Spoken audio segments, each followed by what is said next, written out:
Բարի երեկո։ Փակ TV-ի եթերում լուրերի հետքերով հաղորդումն է։ Բաժանորդագրվեք մեր YouTube անալիքին ամենակարևորն ու բացառիկը բաց չթողնելու համար։ Գյումրու համայնքապետարանը դիմել է դեսպաններին։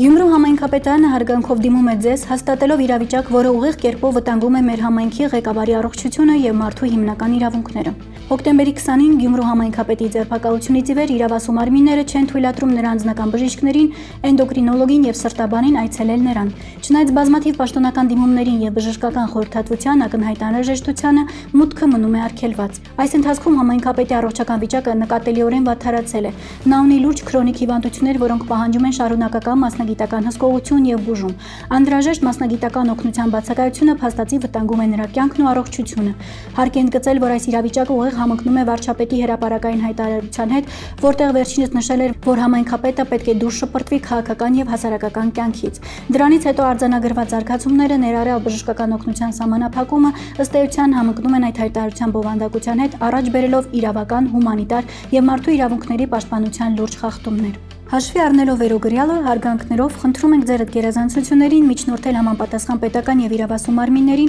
ապահովելու համայնքապետի անձնական բժիշկների անհապաղ մուտքը նրան եւ հավաստիացնելու լիարժեք եւ անհրաժեշտ բժշկական օգնության տրամադրումը ըստ միջազգային մարդասիրական նորմերի եւ մարդու իրավունքների պաշտպանության չափանիշների։ Մենք հավատում ենք, որ ձեր ուշադրությունը եւ միջամտությունը կարող են կանխել մարդկային կյանքին եւ առողջությանը սպառնացող վտանգը եւ նպաստել մարդու իրավունքների պաշտպանության խթանմանը Հայաստանում։ Հարգանքներով, Գյումրու համայնքապետարան։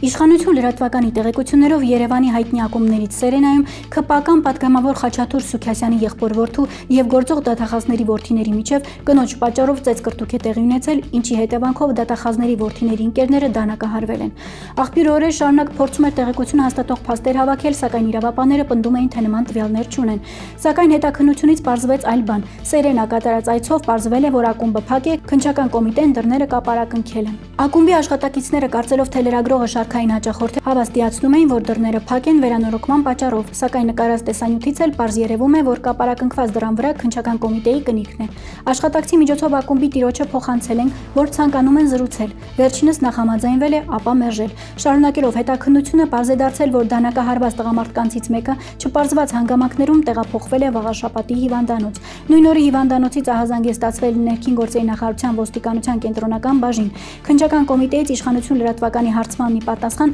հայտնել են, որ դեպքի առթիվ նախաձեռնվել է քրեական վարույթ խուլիգանության, առողջությանը միջին ծանրության վնաս պատճառելու եւ առողջությանը թեթև վնաս պատճառելու հատկանիշներով իրականացվում է նախաքննություն։ Անձանց շրջանակի վերաբերյալ տեղեկատվությունը եւ քննչական կոմիտեն եւ ներքին գործերի նախարարությունը թաքցնում են։ Ավելին, հետաքննությունը պարզել է, որ ակումբի նկարանող սարքերի կրիչները անհետացել են։ Ուշագրավ է, որ այս ակումբը հատուկ հսկողություն ունի, անվտանգության աշխատակիցները մետաղորսիչ սարքի միջոցով ստուգում են եւ տղամարդկանց եւ կանանց։ Դեպքին լավատեղյակ անձինք հայտնում են, որ դանակից բացի նաև հրազեն է եղել, սակայն իրավապահները ենթադրաբար կոծկում են հաշվի առնելով գործող անձանց շրջանակը։ Հարց է առաջանում, եթե վերահսկողությունը այդքան խիստ է, ապա ինչպես են ազդեցիկ ընտանիքների որդիները կարողացել սառը զենքով մուտք գործել ակումբ, նշում է աղբյուրը։ Ըստ Հայաստանի Հանրապետության երկրորդ նախագահ Ռոբերտ Քոչարյանի նոյեմբերի 9-ի փաստաթղթով հնարավոր էր պահել Արցախը, բայց Փաշինյանը հրաժարվեց դրանից։ Փաշինյանը հետևողականորեն հրաժարվում են 9-րդ կետի կատարումից, հիմա նույնատիպ մոտեցումը մատուցվում է որպես դարակազմիկ որոշում։ Այդ մասին հայտարարել է երկրորդ նախագահ Ռոբերտ Քոչարյանը, անդրադառնալով Վաշինգտոնում Հայաստանի եւ Ադրբեջանի միջև ձեռք բերված պայմանավորվածություններին։ Հայաստանի Հանրապետության երկրորդ նախագահը համեմատել է նոյեմբերի 9-ի փաստաթղթի 9-րդ կետը, որտեղ խոսվում է անխոչնդոն ճանամարի մասին եւ Վաշինգտոնում գրված փաստաթղթի նմանօրինակ կետը։ Նոյեմբերի 9-ի փաստաթուղթը Արցախը պահելու հնարավորություն ուներ։ Այն ժամանակ պետք էր կարճել այդ փաստաթղթից եւ անել ամեն ինչ, որ այն կյանքի կոչվի։ Համեմատենք այդ փաստաթղթի 9-րդ կետը Վաշինգտոնյան փաստաթղթի նմանատիպ կետի հետ։ Բովանդակությամբ դրանք նույնն են, ուղղակի այն տարբերությամբ, որ այն ժամանակ կար Արցախ, կար Լաչինի Միջանցք։ Հայաստանի Հանրապետության երկրորդ նախագահը նշում է, որ ոչ ոք չի հորդորել վարչապետ Նիկոլ Փաշինյանին չեղարկել նոյեմբերի 9-ի փաստաթուղթը, քանի որ բոլորը հասկանում էին, նա պատերազմում պարտվում է, բայց միևնույն ժամանակ բոլորը հասկանում էին, որ սա նաև Արցախը պահելու հնարավորություն է։ Փաշինյանի խոսքով կորցնելով Արցախը մենք ձեռք ենք բերել ինքնիշխանություն։ Այլ կերպ ասած, ըստ նրա, եթե մենք պահպանեինք Արցախը, չկորցնեինք 5000 զինվոր, կդառնայինք մռայլ, դժբախտ, ոչ ինքնիշխան երկիր, նշել է Քոչարյանը։ Վարչապետ Փաշինյանը ՔՊԱ-կան ամբոխով ժամանել է Սուրբ Աստվածածին եկեղեցի։ Նա մասնակցել է կարգալույծ Վարդան Հունանյանի պատարագին։ Վարչապետ Փաշինյանը նշել է, թե պատարագը բոլոր ընկած զինվորների հոգիների խաղաղության համար է։ Թռչնի բարձունքից նկարահանվել է, թե որքան մարդ է իրականում մասնակցել Թալինում մատուցված պատարագին։ Նշենք, Փաշինյանի մասնակցության պատարագը չի անցել առանց միջադեպերի։ Դպիրը կորցրել է գիտակցությունը։ Տեսանյութը թողնում ենք առանց մեկնաբանության։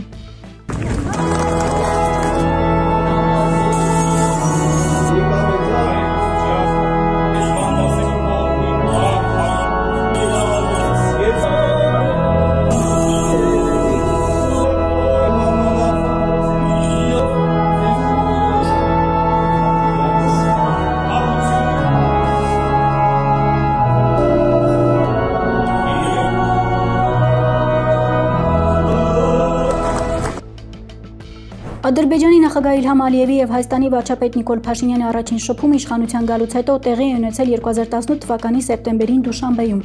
Այս մասին հայտարարել է Ադրբեջանի արտաքին գործերի նախարար Ջեհյուն Բայրամովը։ Բայրամովի խոսքով Նիկոլ Փաշինյանի այդ ժամանակվա դիրքորոշումը բավականին կառուցողական էր։ Նա ասել է. «Ես նոր եմ իշխանության եկել եւ կձեռնարկեմ անհրաժեշտ քայլերը հակամարտությունը լուծելու համար»։ Նա խնդրել է դադարեցնել սահմանին կրակոցները հակամարտությունը լուծելու համար, հայտարարում են Բաքվից։ 2019 թվականի մարտի 29-ին Վիեննայում արդեն հայտնի ԵԱԿ Մինսկի խմբի միջնորդությամբ տեղի է ունեցել Փաշինյանի եւ Ալիևի հանդիպումը։ Փաշինյանը այդ հանդիպման ժամանակ ամբողջովին փոխել է իր դիրքորոշումը, բացահայտ հայտարարել, որ ինքը չի կարող լուծել այդ հարցը եւ որ չի լուծելու Ղարաբաղյան հակամարտությունը, հայտարարել են Բաքվից։ Ընդ որում նա շատ հետաքրքիր փաստարկ է բերել. «Եթե ես դա անեմ, ինձ կսպանեն»։ Եվ նույնիսկ ռետորական հարց է տվել Ալիևին։ Ալիևն էլ պատասխանել է, թե ընդհանուր առմամբ ոչ մեկի մահը չի ցանկանում եւ որ դա ոչ մի կերպ չի կարող արդարացում լինել այսպես կոչված ադրբեջանական հողերի շարունակվող օկուպացիայի համար։